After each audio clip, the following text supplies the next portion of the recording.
And what's going on, guys? Kale here, coming at you with another video. For those of you new to the channel, I am an endgame player with 3 accounts that are currently in the endgame, kind of in varying states, but all in the same alliance. And in today's video, today is actually a more requested video, just kind of talking about, and it's going to be a 2-parter essentially. But the first part of this is going to be talking about Supply Store, and the second part of this is actually going to be talking about resource management, as well as when to hoard, what to hoard, how to hoard, etc. So with that being said, let's kind of just jump into it, and we're going to basically kind of call this resource or Supply Store 101. And basically just kind of talking about what I purchased in the supply store and what I'm typically kind of looking for. So right now, obviously, you know, kind of being very, I guess, endgame in the DD5 part of the game, my primary resource that I'm really kind of on the lookout for is going to be the Teal Gear. So basically, when these teal pieces pop up, these are basically your kind of standard pieces that are basically by trait. So this is actually a tech piece, and with these ones here, these are kind of the ones you need more of. They're kind of the more abundant ones also. So with these, typically, you know, I'm purchasing these if they are under 200. So if I have under 200 of a resource, I will purchase it for the teal. ABCs, you know, augmented basic catalyst parts, I don't purchase. It's a bad buy, and I haven't had a shortage of the ABCs quite yet. And same thing with the pretty much all the catalyst parts. I am not going to be buying catalyst parts, as you do get them fairly frequently. In the kind of next section, looking at gold gear. Gold gear, for the most part, I am pretty well stocked. There are a couple exceptions, mainly Mystic Gear at this point. Just with the last couple set of characters that have come out, Mystic Gear is at a premium. So with Orange Gear, kind of again the same philosophy. I am buying anything that's under 200 and just kind of getting a nice stockpile of that kind of worked up. The other thing that I will automatically always buy, and this applies for the Teal Gear as well, is the hero uniques. And what I mean by hero unique, it's, you know, specific to just certain heroes. And, you know, like this one over here is the hero unique for these characters, as well as, I think this is also Jubilee's and Dr. Octopus's hero unique as well. So this is kind of that on the left-hand side of a character, their kind of middle piece. And essentially, with the gold ones, you need approximately, I think the number is 72, to take a character essentially from gear tier 13 all the way up to gear 15. So I always make sure I have at least 72 of the hero uniques, as you don't know what new characters will be coming to the game and what their uniques are going to be. In the teal sense, I try to keep it at about 36. That is enough to take 2 characters to gear tier 16. But honestly, for the most part, for the teal hero uniques, I'm just buying them. So, you know, you'll see here, these 2 hero uniques I have plenty of, so I don't buy those. This one over here, you know, I've got 83, so that's enough for 1 character. And then purple gear, I don't buy at all at this point. Same thing with blue gear, and same thing with green gear. They're just really, there's no sense in it. And of course we would have a glitch, so we are going to switch on over to Mini, just to kind of keep things rolling. So here's Mini over here, and I actually have not purchased my store refresh purchases, so we can actually go in there and kind of shop live with Mini. So kind of again, that same philosophy, we have something that is under 36 for a hero unique, so we will buy that. We've got this one here, it is above 200, so I think I'm okay there. That's not something I need to purchase. Again, gold gear, we're looking for stuff that is under 200 or hero uniques that are under 72. And again, nothing's showing up there. Again, purple gear, totally not worth it and not buying at all. In the Blitz store, you know, I'm having to kind of constantly refresh war energy. I'm currently farming Shang-Chi on Mini, and that's the only character I need in the store. On Kale, I pretty much just buy the war energy refills, and once the Blitz energy normally gets above 10k, what I'll normally do is then I will go in and open up some Blitz orbs, and I'll just do kind of a pack of 10 and get myself kind of a below 5,000. I try to always keep about 5,000 in reserve, just in case, you know, a new character basically becomes farmable in the Blitz store. So the next character that'll be on that list will be Silver Samurai. But Blitz Store, pretty standard. What I would suggest is if you don't have a majority of these characters already at 7 stars, your actual best bet, instead of actually purchasing a single character, you'd actually be better off opening up a Blitz Orb. And, you know, you could essentially open up 2 Blitz Orbs and get 10 character shards, plus a couple on the side, versus the 500 for the newer characters, etc. In the Raid Store, is a little bit less exciting. There's not too much going on here. So the Raid Store, you know, not too much going on here these days. You know, if you don't have all of the Raid Store characters kind of at max star, I highly would encourage opening up Raid Orbs.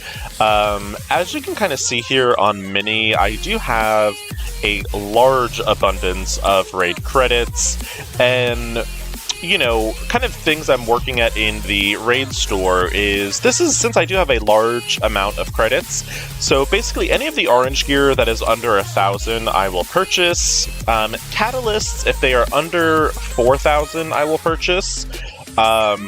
You know, I guess I could technically purchase them now, but for the most part, Mini has a nice stockpile of catalysts, so I haven't felt the need to.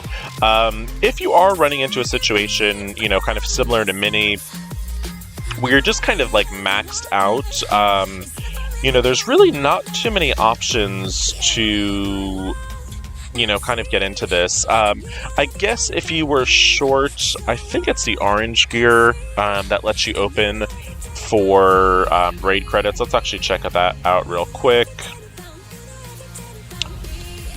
Bear with me just a second, y'all. Got 2 more to open.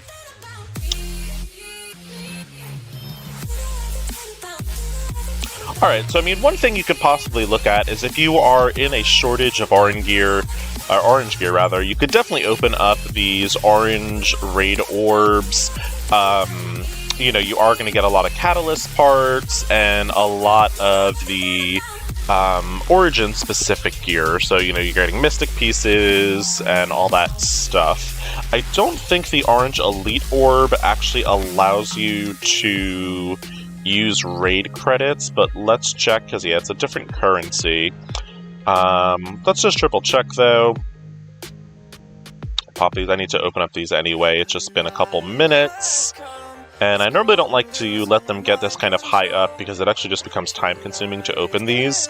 So, you know, you'll kind of see that in my raid store, my purple gear and my blue ones, I just have like this insane amount. And honestly, opening them 10 at a time, even, you know, that's better, it's still too time-consuming. So I really wish they would do a slider for those type of things. But anyway... okay, yep, so Orange Elites are their own kind of currency.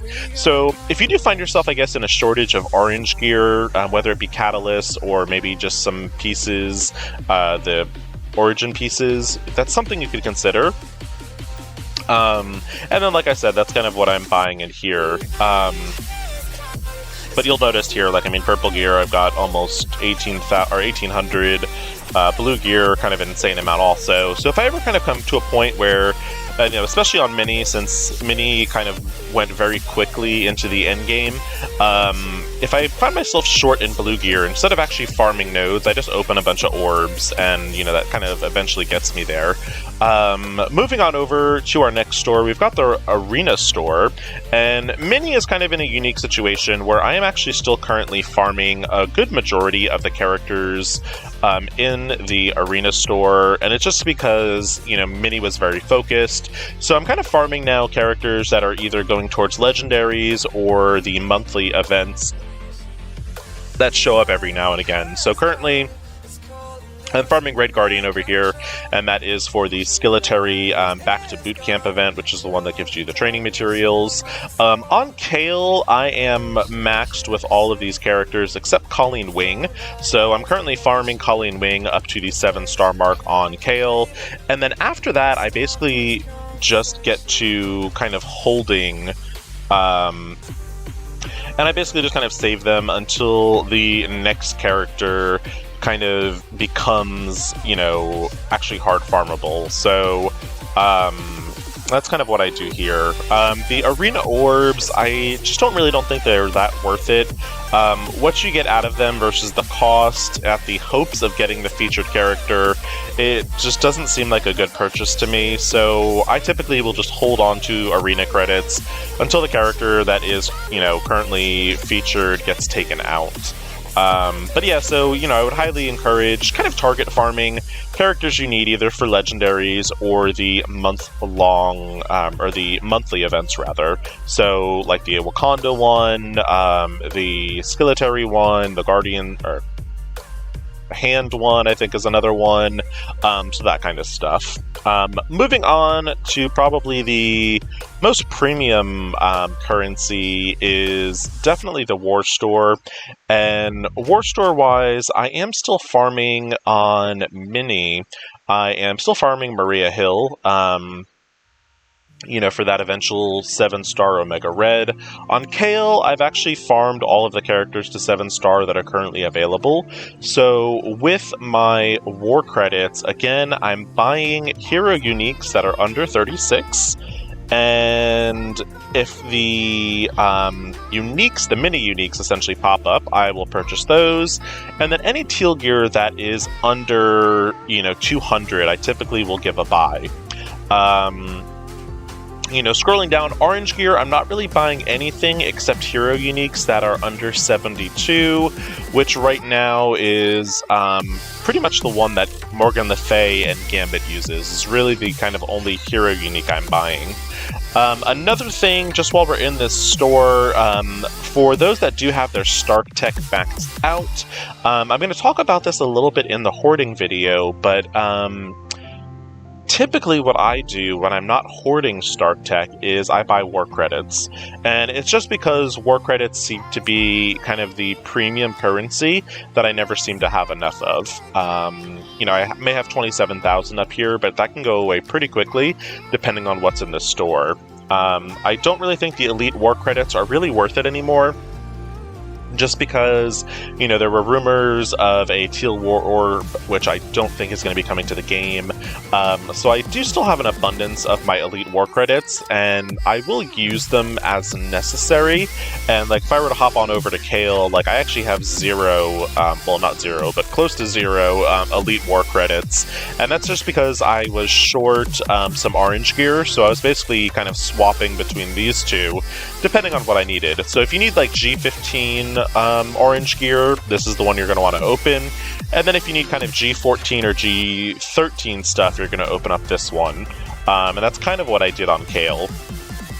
But, you know, the other option is, you know, the Elite 4 credits, and again, I just don't think it's worth the buy, especially when we've had a lot of events recently that are dependent on earning war credits, so I think this is definitely the better purchase.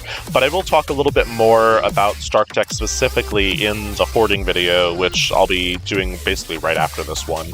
But now our newest store is going to be the Cosmic Crucible store, and you know, this is a really cool store in the sense where this is where you're basically going to be able to farm your mini uniques. And you can tell the mini uniques based off of their price.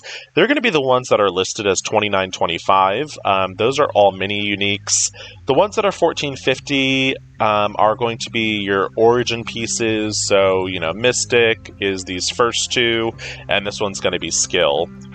So I will purchase the origin pieces again, if they are under 100 in this store. So it's a little different than the other stores, just because there is a limited amount of this currency. You're kind of getting, you know, roughly, I think it's about 22K a week. So that currency kind of really has to last you. So what I'm really trying to purchase in this store is the mini uniques that are basically unfarmable, and this is really one of the only places you can consistently get them. So I'm only purchasing them when they drop below 100. And if they're not below 100, I'd rather just save this currency and save it for something that I do need. Again, I'm not purchasing Orange Gear just because of where Mini is in the game. I've already finished DD4, so Orange Gear is not as much of a crunch. So my focus is Teal Gear, and that's pretty much true on all 3 accounts. Now the orbs, this one is pretty easy. It's a no-brainer. Open these Teal Gear Crucible orbs.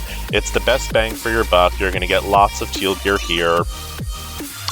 So from your left pillar, you know, you're guaranteed at least one of the hero uniques. In the center pillar, you're going to get 20 of either an origin piece or a catalyst part. And then in the right pillar over here, you're going to get 2 mini uniques. So this is just a really good orb, and it's a no-brainer. So you're getting 1 unique, 20 origin pieces, and then 2 mini uniques. So this is a wonderful orb. It's definitely helping to ease the crunch of Teal Gear, and I think it's making DD4 a lot more accessible to a lot more people, which is a good thing. Moving on over to the Elite Store, this is going to be very specific to the player, and kind of what my philosophy on the Elite Store is always going to be, with your current red stars on a character, are they doing what you need them to? Like, you know, let's just take Icarus for example. Even if I had enough credits, you know, is Icarus doing what I need him to do at 4 red? If the answer is yes, for the most part, I will probably hold on to this currency. If the answer is like, well, you know, he's doing okay, sometimes he dies, sometimes he doesn't, that's when I would consider a, you know, red star purchase. The other thing to factor in, though, is also, do you have the character at that star level? So, like, if we were to look at Icarus real quick on Mini, Icarus is not 5 stars for Mini. We'll go to my little verse tab, because I know I have him verse battle favorited for Dark Dimension 5. So here we go, he's over here. So he's actually, you know, just a little bit over, he's 31 shards away from a 5-star. So since he is an unfarmable character, I don't know when I'm going to get him to 5 stars. So it makes more sense to actually hold on to purchasing his, you know, 5th red star, because by the time I actually get him to 5 stars, I might actually be able to get this 5 red organically and use that 150 silver promos for something else. And this is going to go very similar for, you know, gold promos, which are obviously a lot rarer. And for the most part, there's very few characters that I think I would actually purchase to 7 red. I feel like a lot of characters, if you can get them to 6 red, 7 red, from what I've noticed, for the most part, doesn't make that much of a difference. So I think a lot of times you can stop at 6, where, you know, if you kind of think about it, if you were to upgrade one character to 7, that's 150 gold promos. For another 50 promo credits, you can actually upgrade 2 characters to 6 red, which is going to probably give you a lot more use versus just one character. But that's just kind of my own, you know, personal preference on that. So again, when you're looking at characters to possibly upgrade with silver promos, and again, we've hit another error, so we are going to switch on over to Kale now. Alright, so let's go back on over to Kale.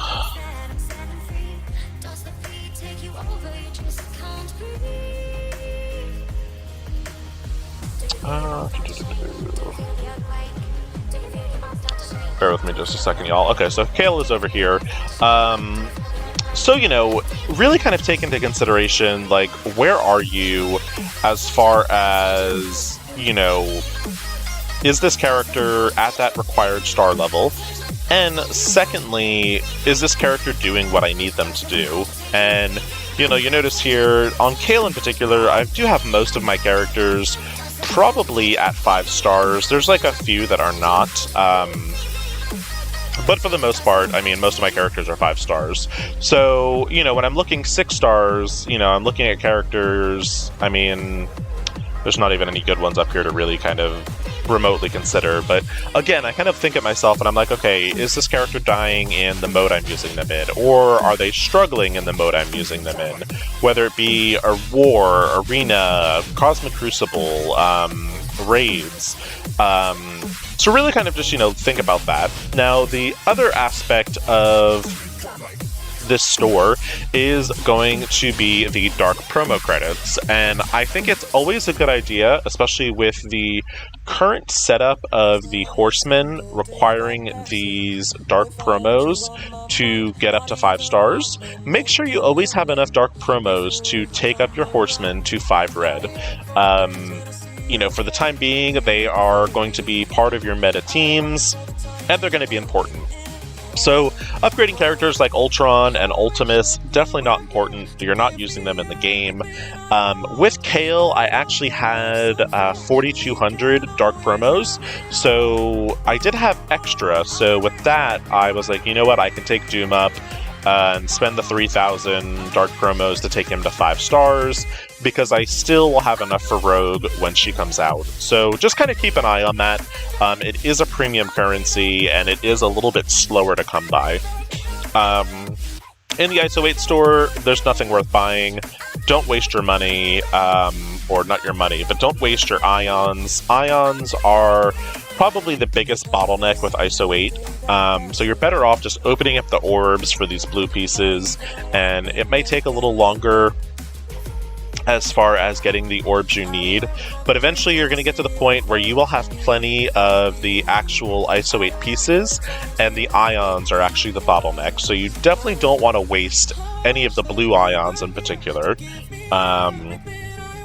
Moving on over, Ultima Store. The Ultima Store is absolute garbage. Don't ever buy any of these. These are awful. Don't do it. It is terrible, terrible, terrible. And then costumes. If you want to get a costume, this does not obviously affect gameplay.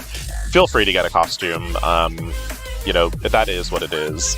One other thing I do want to talk about with the supply store, because it's the only one that I would say kind of teeters on both hoarding and both the supply store, and that is the red Star Orbs.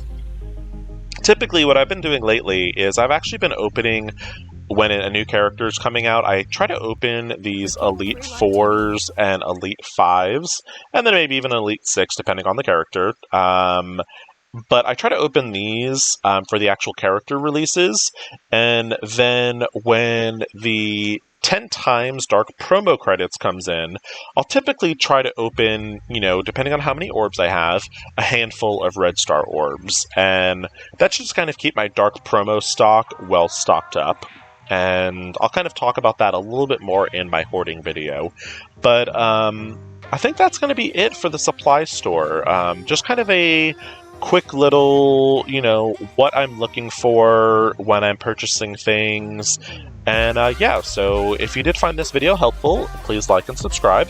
If you have any additional questions about how I go about the supply stuff, or if you need something expanded on, feel free to let me know. Always happy to make videos like that. So thank you so much for watching. If you haven't already done so, please like and subscribe. Hope everyone is having a good week. Take it easy and stay safe.